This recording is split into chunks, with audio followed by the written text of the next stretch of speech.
Hello అండి, ఈరోజు మనం పూల్ మఖనా ఖీర్ చేద్దామండి. చాలా హెల్దీ అండ్ టేస్టీగా ఉండే ఖీర్ని మనం ముందుగా పూల్ మఖనాని తీసుకోవాలండి. ఇది పచ్చివి మనం వేయించుకోవాలి నెయ్యిలో.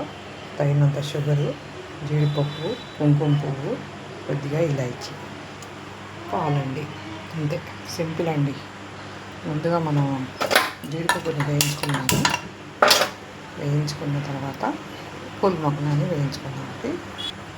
నెయ్యి వేడుతుందండి, నెయ్యి వేడవుతుంది. దీంట్లోనే మనం జీడిపప్పు వేయించుకొని తీసి పెట్టుకున్న తర్వాత పూల్ మఖనా వేసుకొని వేయించుకోవాలి. అంతలో పాలు వేడి చేసుకోవాలి.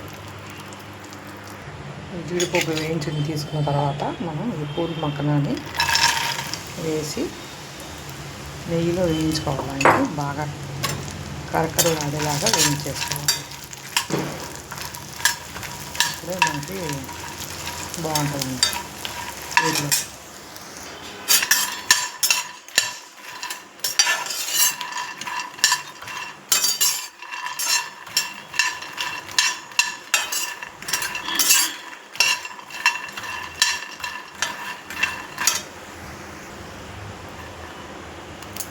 ఇలా ఉండాలండి, పొడి అయిపోవాలి.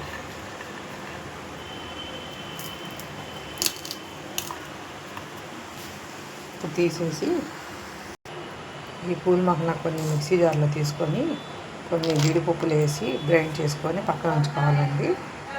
పూల్ మఖనాని ఇలా వేయించుకుందాం కదండి. వేయించుకున్న ఇలా ఉప్పు కారం వేసుకోవడం మనం తినొచ్చండి. ఇలా స్వీట్గా కాకుండా హాట్గా కూడా తినొచ్చు.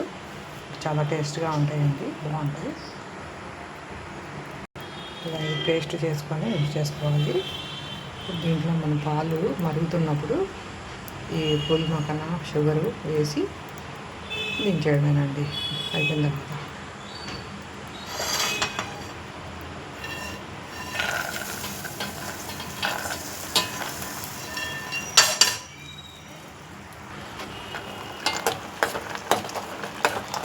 ఇలా ఉడికించుకున్న తర్వాత షుగర్ వేసుకోవాలి.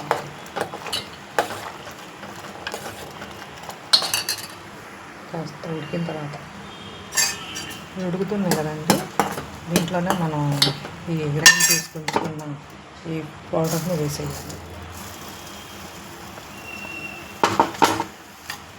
వేసి ఉప్పుతూ ఉండాలి. దీంట్లోనే మనం ఇలాచీ పౌడరు, కుంకుమ పువ్వు,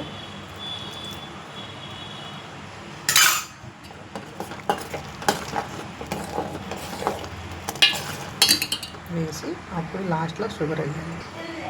ఇప్పుడు తగినంత షుగర్ చూసి వేసుకోండి. కొంతమంది ఎక్కువ తీసుకుంటారు, కొంతమంది తక్కువ తీసుకుంటారు కదా. షుగర్ చూసి వాటికి సరిపడా వేసుకోండి. అంతేనండి, అయిపోయింది. సింపుల్గా హెల్దీ అండ్ టేస్టీగా ఉండే మన పూల్ మఖనా ఖీర్ రెడీ అయిపోయింది. అంతేనండి, టేస్టీగా ఉండే మన పూల్ మఖనా ఖీర్ రెడీ అయిపోయింది. మీరు కూడా తప్పకుండా ఒకసారి ట్రై చేయండి.